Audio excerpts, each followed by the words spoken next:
Здравейте на всички! Както ви обещах, пускам този лайв, в който днес ще си говорим за това как да тренираме тазовото си дъно, как да тренираме коремно-поясната си област с цел тазовото ни дъно да бъде нито прекалено стегнато, нито прекалено отпуснато, като трябва да запазим баланса на тазовото дъно да бъде хем стегнато, хем и достатъчно гъвкаво. Ще споделя моя опит, ще споделя и това какво на мен ми е помогнало всъщност. Защото аз от моето раждане всъщност получих доста дисфункционално тазово дъно, което пречеше на което причини и дисфункция на ректалната област, което е доста неприятно. Честно казано, не съм срещала хора, които като мен да са имали толкова неприятни последици от раждането. Има други неприятни последици, но толкова неприятни като моето не съм срещала. И затова искам да си поговорим повече, защото открих Светия Граал и наистина лечебно нещо, което да ми помогне да възстановя тазовото си дъно и в момента да се чувствам на 90% възстановена от това, което беше преди да родя. Докато се събираме, ще напомня коя съм. Аз съм Марина Декова, на 35 години съм. Имам прекрасна дъщеричка вече на 6 години. До година ще е първи клас, как лети времето. И всъщност се оказва, че 6 години по-късно, даже, айде да кажем 5, защото вече предприех по-адекватни мерки за това да възстановя тазовото си дъно, аз имах сериозна дисфункция на тазовите органи. Спорта за мен е начин на живота. За мен не е проблем, както и миналия път споделих. Аз съм този тип мускулен тип, който обожава да тренира мускулици. За мен това е огромно удоволствие и никога не ме е мързял. Не ме е мързял, да, не съм ленна в това отношение. А, там, за мен спорта е бил начин на живот и е все още. Като малка съм тренирала и хамбал, волейбол, народни танци дълги години. От 14 годишна тренирам фитнес. Вече 21 години се занимавам така доста сериозно и активно с физически упражнения. И за мен беше много непонятно как може аз такъв здрав, прав човек с толкова здрава мускулатура да имам нещо толкова нездраво, което се случи след раждането, но може би за всичко си има причина. И това да стигна аз до тази, да имам това нещо и тази опитност да помогне не само на мен, но и на моите клиенти и последователи да не допускат моите грешки или ако вече се е случило да имаме пътя, да знаем как да се възстановим. Защото пролапс и слабо тазово дъно може да не е причина само от раждането. В днешното видео ще си говорим какво може да се причини. Да малко предистория да кажа и за моята бременност. Аз имах нали, лесно зачеване, много лека и приятна бременност. През цялото време бях активна, през цялото време тренирах, докато не дойде момента за раждане, при което на 9 см разкритие ми не издържах. Аз исках да раждам абсолютно натурално, без окситоцин, без опойки, обаче нямах достатъчно подкрепеща среда и не издържах и на 9 см. Хора ми набиха спинална опойка. В тази болница, в която раждах, не бият епидурални опойки, а бият на директно спинална опойка на 9 см. Чак направо ми се тя корема в момента, като го говоря, при което от това нещо аз не си усещах напъните, не си усещах долната част на тялото и се налагаше така да ме бутат, да ми избутват корема, при което аз имах над 50 вътрешни шева. И нали, съответно пролапс на вътрешните органи и дисфункция на ректума, което причиняваше всъщност неволни изпускания по голяма нужда. Миналия път, когато разказах тази история, че в момента това вече почти ми е вече в миналото, с помощта на енгар йогата. Буквално се разплаках, защото не вярвах, че това нещо ще може да се оправи. И то не може да се оправи с стандартните фитнес упражнения. Така. И сега ще обясня и защо даже на стандартните фитнес упражнения и абдоминални упражнения за корем могат да имат и негативен ефект. Да, тук искам да спомена, че освен тазово дъно, ние имаме и мускули на тазовата стена и мускули на перинеума. И когато говорим за тазови мускули, имам предвид точно тези три комплекта мускули на тазовото дъно, на тазовата стена и на перинеума. При мъжете е малко по-просто устроено. Мъжете имат 8 на брой мускула, поне толкова ги преброих, може и да бъркам, а пък при жените са 10. А самото тазово дъно е структура наподобяваща купа, която поддържа разположените в таза вътрешни органи, пикочен мехур и черва при мъжете, а допълнително при жените и матката. Какво се случва, когато имаме дисфункция на тазовите мускули? Имаме проблеми с храносмилателната и отделителната система, при която може да се получат неволни изпускания по малка или голяма нужда, често уриниране, нощно напикаване, пролапс много интересна тема по обяд съм подхванала, но сега имам такава възможност. Ако сте се нахранили, съжалявам. Пролапс на ануса, ректума и матката и болки по време на интимен акт. Може би има и други, но тези са най-основните. И какво се случва? И всъщност от какво може да се получи това влошаване на тазовите органи? Защото има много причини, заради които ние можем да стигнем до влошаване, до дисфункция на тазовите органи, освен от травматично раждане. Може раждането да не е било травматично. Може да не сме раждали, но може на дисфункция прекалено стегната или прекалено слаба мускулатура. Мускулатурата на тазовите органи трябва да бъде хем стегната, хем и достатъчно гъвкава. Трябва да има баланс между двете. Това важи за всеки един мускул в нашето тяло. Не може да работим само с цел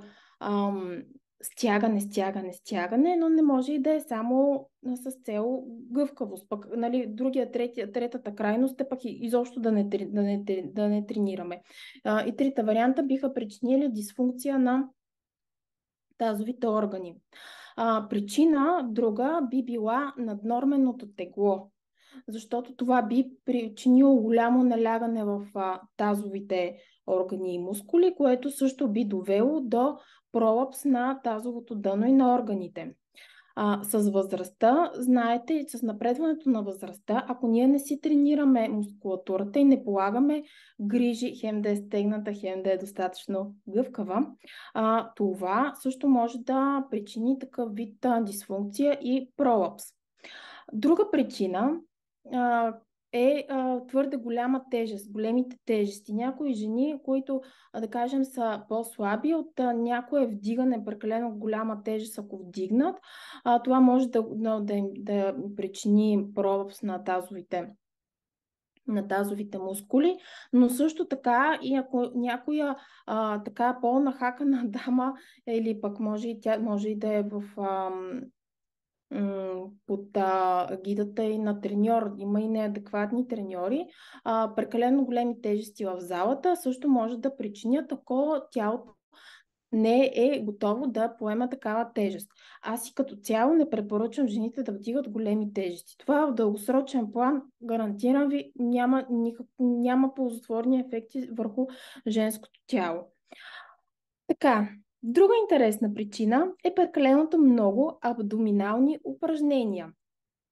Ако това е вследствие на следното нещо, че ако прекалено много правим абдоминални упражнения, това са коремните упражнения, които стандартно повечето хора знаем. Коремни преси, крънчове, сваляне и повдигане на краката, неща, които напрягат коремно-поясната област. Това, ако няма този баланс на отпускане на релакс и на гъвкавост, също може да е причина за проапс, защото това напрежение, което се случва с избутването на коремната мускулатура, мускулите надолу, нали, очевидно е, че може отново да причини този проапс, защото има много голяма разлика между коремната мускулатура, която бива вътрешна и външна, няма да влизам в подробности сега и за нея, и мускулите и тазовите мускули, които не са само на тазовото дъно, както казах в началото, биват мускули на тазовата стена и мускулите на перинеума, общо 10 за жените и 8 за мъжете. Така, може и да бъркам точната бройка, но някъде там се въртим. Така, на последното, което споменах, са прекалено много абдоминални упражнения, без да правим баланс с отпускане и гъвкавост на мускулите, която се придобива с определени упражнения, които се използват за накрая на тренировката, след като сме правили абдоминални упражнения, тип изтегляния назад, които разтягат мускулатурата, в частност както самата коремна мускулатура, но така и мускулатурата на сгъвачите на бедрата, или иначе казано този известен или обсосен мускул. Това е флексорен мускул, сгъвачен мускул на тазобедрената става, която се активира при определени движения, като ходене, тичане, катерене нагоре, например катерене по планина, изкачане на стълби и футбол. Много често мисля, че го наричат шивачен мускул. Този мускул трябва също да се разтяга, след като сме правили абдоминални упражнения, за да запазим баланса между стегнато и отпуснато положение на мускулите, на тазовите мускули. Също друго нещо, което много отпуска тазовите мускули и придобиваме гъвкавост в тази област. Аз открих, всъщност това най-много ми помогна, е йогата, но не която е да е йога. Аз една единствена йога мога да препоръчам и това е Айенгар йогата, която Маргарита Манева води, и съответно има само 20 сертифицирани Айенгар йога учители в цяла България. Каква е идеята на това нещо и защо на мен това най-много всъщност ми помогна да възстановя тазовото си дъно, което е иронично противоположно на всичко, което на повечето неща, които се препоръчват в интернет пространството. Всъщност, за да придобием тази гъвкавост, ние трябва да работим по такъв начин с крайниците си, да активираме крайниците си, да активираме стъпалата, оттам да активираме колената нагоре, вътрешните бедра, от ръцете, всъщност от крайниците на ръцете, от пръстите на ръцете да влиза енергията, да събираме енергията навътре, така че коремно-поясната област, тазовата област, включително и седалището, трябва да остават меки и отпуснати. Това придобива тази гъвкавост на мускулатурата, на вътрешната мускулатура на тазовите мускули. Извинявайте, че толкова много се повтарям с тези тазови мускули, обаче е изключително важно това нещо, което казвам. Пак повтарям, за да придобием гъвкавостта и отпуснатото състояние, който е необходим баланс, ние да имаме хем стегнато, хем гъвкава мускулатура на тази област, е необходимо да активираме крайниците си. Най-вече всичко започва от стъпалата. Между другото, на стъпалата имаме 17 мускула, които с обикновени фитнес упражнения ние не тренираме и не ги активираме. Реално аз преди да започна да се занимавам с Айенгар йога, до голяма степен, голяма част от моите мускули не са били активни. Искам само да ви покажа. И всъщност заради това аз толкова дълго време, 5 години, чак сега на 6-та година, започнах да си възвръщам старите усещания от преди раждането. Ето това са мускулите на ходилото. И чрез Айнгар йогата ние активираме тези мускули на ходилата. Оттам вдигаме енергията нагоре, вдигаме енергията към колената, вдигаме енергията, силата към вътрешните бедра, а пък тазовата област, мускулите на тазовата област и корема трябва да остават меки и спокойни. Затова и когато правим абдоминални упражнения за корем, ние не е редно да ги правим всеки ден. Има си определени седмици, периоди, дни, в които можем да правим, но пак с условието, че на края на тренировката протягаме и разтягаме коремно-поясната област с изтегляния назад. После пак накрая, заради изтеглянията назад, е хубаво да почива кръста. И всъщност аз от тренировката в неделя, тъй като направихме с средно напредналите и напредналите една прекрасна тренировка за коремно-поясна област, я структурирах точно по такъв начин.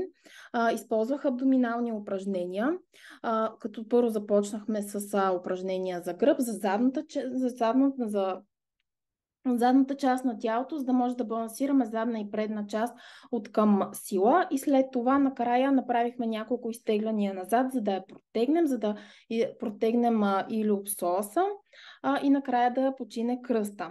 Ако някой иска да се здобие с тази тренировка, който не е част от групата, нека да ми пише. Но пак с условието, че само тази тренировка, ако прави, няма да бъде достатъчно да си възстанови мускулатурата на тазовото дъно. Това не е достатъчно. Трябва да се прави активно. Моето мнение е да се правят редовно айнгар практики, които да активират ходилата, да активират бедрата, да активират крайниците, а пък корема да остава мек и спокоен. Там също има абдоминални упражнения, които биха били подходящи за възстановяване, но там го има точно този баланс между стегнато и гъвкаво. Друга причина за отпуснато тазово дъно и тазови мускули, както казах, може да бъде раждането. Интересно е, че друга причина би била и хормоналните изменения при жените с годините. С напредването на възрастта и на влизането в менопауза, като има пред постменопаузен период, който е около 10 години преди навлизането на самата менопауза, в който започва естрогена постепенно да ни намалява. И намаления естроген в тялото на жената може да бъде също причина за слабо тазово дъно и пролапс на вътрешните органи. Имайте предвид, отново казвам, че ако се случи такава дисфункция, това пречи и на самото храносмилане и на функцията на червата, защото те се намират в тазовото дъно. И когато някой говори за диастаза, той вижда само външното проявление на това, което се случва отвътре. Всъщност на вътрешно ниво с червата, това, което се случва, ние може да не го забелязваме, но то работи. Мисля, то се случва. И не трябва да мислим за тялото като просто едно тяло. Виж, тук имам бицепс, имам коремна, имам плочки на корема, дупе, бедра. Ние трябва да мислим за тялото като една цялостна функционална машина, която има и мускулатура, която не виждаме. И именно с Айнгар йогата ние много успешно можем да тренираме мускулатурата, тази вътрешна мускулатура. Днеска гледах един рилс на една известна дама, която казва, че ако не обичаме себе си, най-добрият съвет, който би могла да даде, е да започнем да обичаме себе си. Сега ще отговоря и на въпроса. Да почнем да заобичаме себе си, да се приемаме такива каквито сме, защото някъде по света начина, по който изглеждаме, визията ни е еталон, модел за красота. Окей съм, разбира се, че съм окей да се обичаме, да се приемаме такива каквито сме, но не съм окей, ако не полагаме грижи. Защото окей да вибрираме на чистотата на любовта и хармонията на себе си, обаче няма как да стане това, ако ние не полагаме грижи с начина, по който се движим и начина, по който се храним, защото това е любовта, това всъщност е любовта в себе си. Да, приемането, любовта, която излъчваме и ако сме на тази вибрация, то може да ни отведе към пътя на това ние наистина да вървим по тази пътека на здравословния начин на живот, активен начин на живот, но трябва да полагаме грижи. Трябва си воля. Трябва си воля и постоянство. И сега тук един въпрос видях, че има. Как да разберем дали имаме диастаза? Изпуснах началото на лайфа. Диастаза можем да проверим. Това пак казвам, това е външното проявление на нещата, които се случват отвътре. И самата диастаза по себе си, като външно нещо, може да нямаме диастаза, обаче може да имаме дисфункционално тазово дъно. Нали, ето моят случай е такъв. Не е чак толкова, тя че е важна, тази диастаза е важна, но тя е външно проявление. Може да проверим, като легнем по гръб, сгънали сме краката в колената. Аз имам видео по това нещо, между другото, което може да се открие в биото на профила ми, в E3, това, което е дървото, с линковете и там има диастаза проверка. Ляга се по гръб, кръста е плътно залепен за пода, няколко пъти се вдиша и издиша през устата, на третия път се издиша, надига се горната част като за крънч и тогава се проверява дали може да влезе някоя от там фалангите ни между коремната мускулатура, всъщност линея алба, която е на средата на абдоминалната мускулатура. Ако тя е разделена, съответно имаме такава отворена диастаза, която е най-малкият проблем, че се вижда визуално. Проблема е това, което създава на вътрешно ниво и че това е една предпоставка ние с годините да получим дисфункционални тазови мускули, което да доведе до пролапс и съответно проблеми както с храносмилането, така и с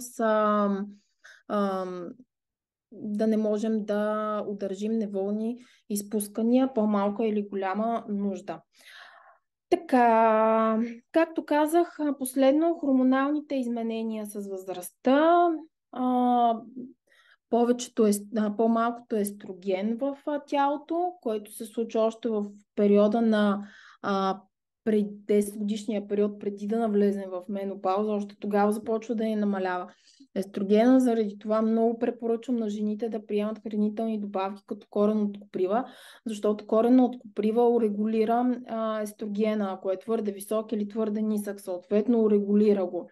И това е една прекрасна женска добавка за урегулиране на женските хормони, която също може да ни помогне и за това да възпрепятстваме с годините образуването на такъв проблем на тазовите мускули и органи. Така, друга причина, която може да доведе до влошаване на тази област са гинекологични заболявания като ендометриоза, синдром на раздразнените черва и цистит. Има се предвид тук интерстициален цистит. Не съм лекар и не знам дали има други видове цистит, но този е посочен. Този се посочва. Така, друго, което исках да кажа, е, че когато тренираме абдоминалната мускулатура, важно е да протягаме псоаса, защото ако той е прекалено натегнат, той се натяга както от абдоминални упражнения, така и от заседнал начин на живот, натегнатите предни бедра и този илиопсоас придърпват като ластици горната част и това ни променя стойката. Вече ставаме малко така по-напред, по-прегърбени, но също така може да въздейства и по неприятен начин върху ломбалната област на кръста и да причини лордоза. Слабата мускулатура на тазовото дъно също може да причини, както и самата диастаза, но и също е да причини болки в кръста и съответно заболявания на гръбначния стълб. Така, Какво друго исках да кажа? Исках да кажа, че с как може, коя част от коприва дали върши, чая от коприва дали върши тази работа. Ами не знам дали може с чай от коприва да се добият тези дози, които аз добивам с хранителна добавка, която пазарувам от Цели Фарм и имам и код за отстъпка. Марина 10 дава ми безплатни консултации за начин на прием на всички добавки от Цели Фарм. Не съм фен на това в смисъл пия чайове, обаче да пия чай от корен от коприва с тази цел, при положение, че се изискват такива големи дози, не знам дали би било оптимално.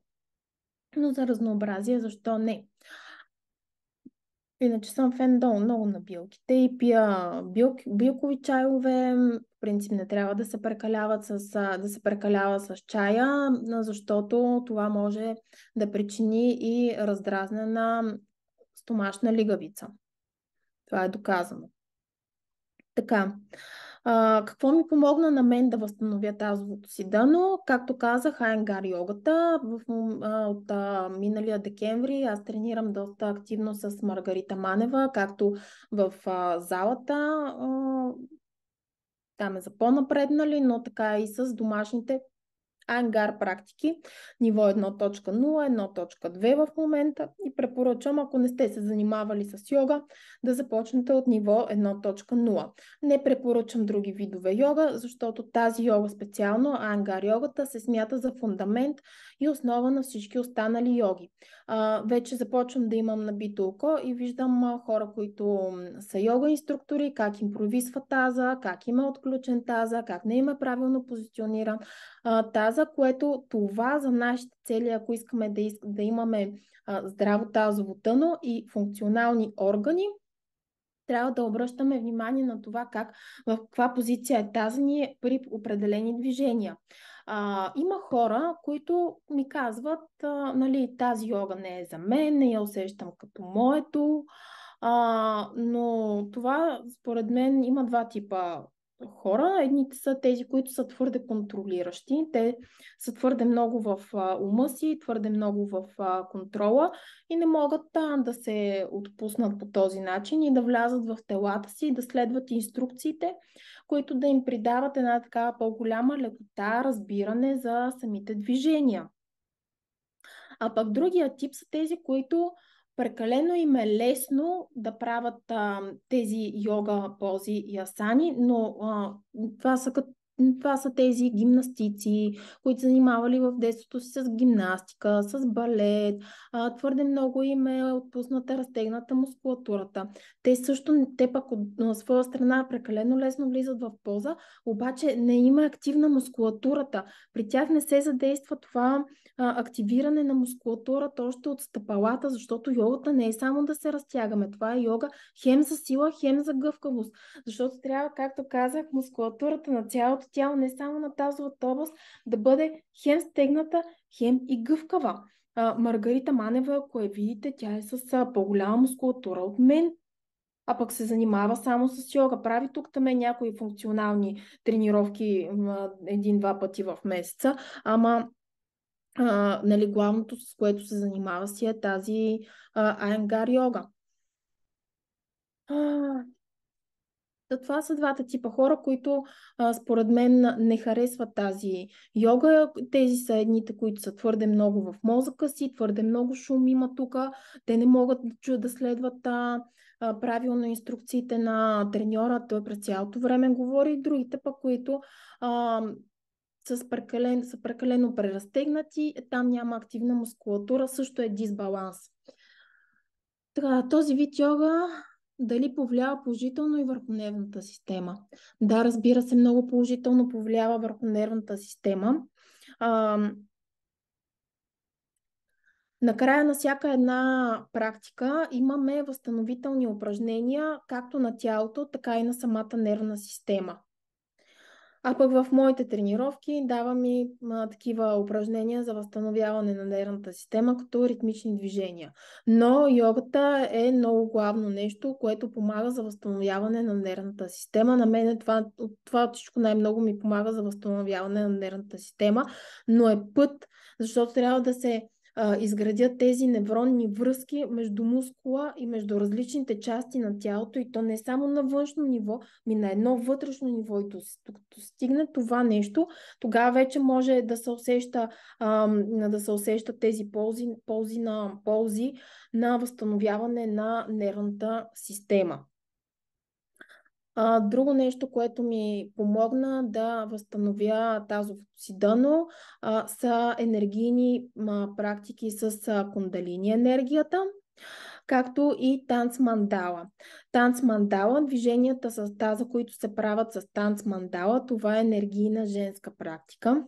Подпомагат укрепването на цялата тази област в тазовите мускули.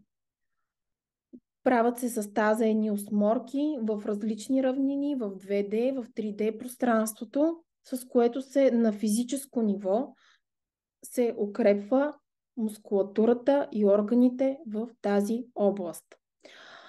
Така, друго нещо, което искам да кажа, че кегел и вакуумки са изключително забранени, когато говорим за слабо тазово дъно и пролапс на тазовите органи. Това може да влоши още повече нещата. Така че кегел може да се препоръчат само при хора, които са здрави, без дисфункции, с условието, че полагат достатъчно грижи да възстановят гъвкавостта на тазовите мускули. Май доста така енергично говорих през този лайв. Не се сещам нещо друго да кажа. Вие, ако имате въпроси, може да задавате. От своя страна мога да кажа, че почти всеки ден правя Айенгар йога, вече 5 дена в седмицата. В началото им беше изключително трудно да задържа вниманието си повече от 20 минути. Още от началото ми се прозяваше и исках да избягам от залата, но когато започнах вече да виждам 9-10 месеца по-късно резултата, въпреки че това не беше целян резултат при мен, смисъл аз не съм знаела, че това може да доведе до такъв резултат. Вече през цялото време съм супер фокусирана и не бързам да свърши. Така че там също е време. Там също изисква време, за да може да се изградат тези невронни връзки, за да може да оставаме в телата си. Тук има въпрос. Дали само след раждане може да има проблем с тазово дъно или е възможно без да е раждал човек? Да, това нещо го разисквах до момента в лайфа. Прекалено стегнатата мускулатура, липсата на гъвкавост може да доведе до проблеми на тазовото дъно. Наднормено тегло. Работа с прекалено големи тежести в залата, както и вдигане на тежко. С възрастта, мускулатурата на тазовото дъно и изобщо цялата мускулатура, ако не я поддържаме, тя отслабва. Затова трябва да я тренираме. Прекалено абдоминалните упражнения, раждането, хормонален дисбаланс. При напредването с възрастта, когато естрогена намалява в тялото, това може да причини пролапс и отслабено тазово дъно. Други причини са ендометриоза, синдром на раздразнените черва и цистит. Надявам се това да отговаря на въпроса, защото е изключително важно, че дори и да не сме раждали, с напредването на възрастта и хормоналните изменения на естрогена, ние отново можем да получим пролапс и слабо тазово дъно. Благодаря много. Благодаря за признанието. Ако имате някакви други въпроси, мога да отговоря и пак казвам. Активация на ходилата, активират се от ходилата, активират се бедрата, активират се крайниците, оттам се отпуска. Трябва да целим отпускане на коремно-поясната област и на тазовата област, за да можем да придобием тази гъвкавост и това повдигане на тазовото дъно да стане от стягането от работата на ходилата, бедрата и крайниците. Отделно, когато правим абдоминални упражнения, трябва да търсим баланса отново между стегнато и отпуснато. Когато натягаме, след това разтягайте с изтегляния назад, накрая поставайте да почине кръста. И когато почива кръстът и с такива възстановяващи упражнения за финал, това също възстановява и нервната система, какъвто въпрос имаше малко по-рано. Ами, мисля, че наистина бях доста изчерпателна по тази тема. Оставам темата отворена. Надявам се да съм ви била полезна. Добре, и нещо извън темата. Да попитам нещо така. При плоскостъпие дали има упражнения, които да коригират този проблем? Има специални упражнения, които може да се използват при плоскостъпие, които да повдигат свода.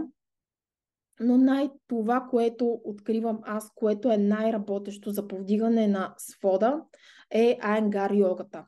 Защото там се работи с активиране на цялата мускулатура на свода, с работата с тези 17 мускула, които съответно вдигат и повдигат енергията нагоре по бедрата.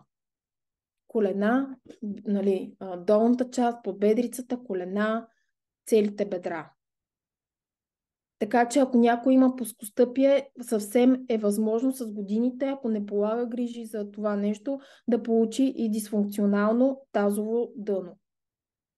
Много са свързани. Изключително много са свързани. Както и намаляването на естрогена с годините е също основен фактор за това да получим пролапс на тазовото дъно. Затова момичета, по-голяма част от аудиторията ми е женска, а и самите мускули на тазовата област са и повече, е по-сложно устроени, са повече от тези на мъжете.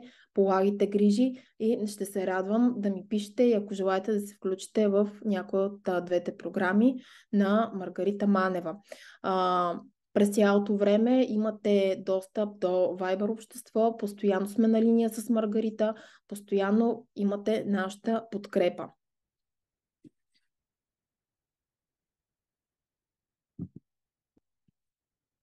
И ще видя във Фейсбук дали някой ми е писал. Между другото съм с 3 камери се снимах.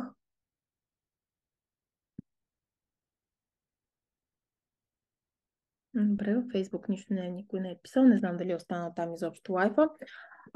Ако имате въпроси, правя безплатни консултации на лично съобщение, както за програмите на сайта ми marinadekova.com, както и за моите програми, на Маргарита Манева програмите.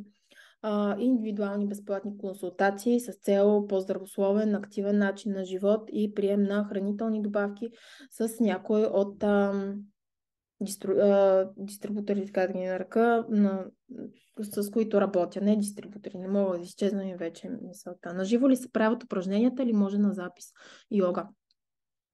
Може да се правят на живо, като в момента минаваме ниво 1.2, имаме живи тренировки, но всяка една практика е с запис и всяка една тренировка, в смисъл цялото ниво е отворено за период от 16 седмици. Ако някой не се е занимавал с йога, по принцип може да мине в следващото ниво 1.2, стига да мине първите 3 безплатни отворени практики, които има записи, мога да ги пратя. Но лично за мене и това, което препоръчвам на моите най-близки клиенти е да се започне с ниво 1.0. През цялото време имате съдействието на мен и на Маргарита. Ако има нещо неясно по някое упражнение, практика, можете да снимате, да питате. И, както казах, имат записи отворени за период от 16 седмици. Използваме преимуществото на това да сме в интернет пространството и да можем да си позволим записи. Лично аз лятото, докато Маргарита нямаше живи практики, както в моето онлайн студио, така и в студиото, където води живи практики, аз тренирах с онлайн практиките и за мен беше изключително леко и приятно занимание, достатъчно пълноценно и с ползотворни инструкции, които всеки един човек според мен може да се ориентира. Има записи. Може и на живо, може и само с записи, а може и двете. Между другото, в ниво 1 и 1.2 има записани йога инструктори, такива, които не са се занимавали с Айенгар йога, защото и те вече са наясно и все повече става ясно, че тази йога е фундамента на всички останали йоги. И това е йога, която не само придобива гъвкавост, а запаза баланса между сила и гъвкавост. Тя Маргарита затова си я нарича, че е за сила и гъвкавост. Ако има и други въпроси, ще остана още малко на линия.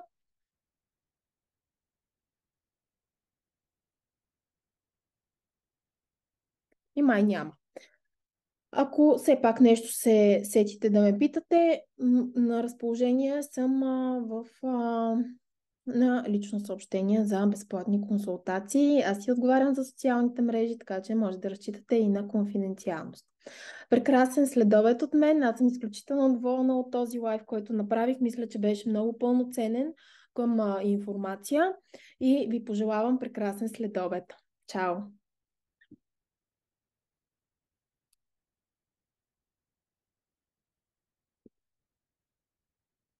Чао и тук.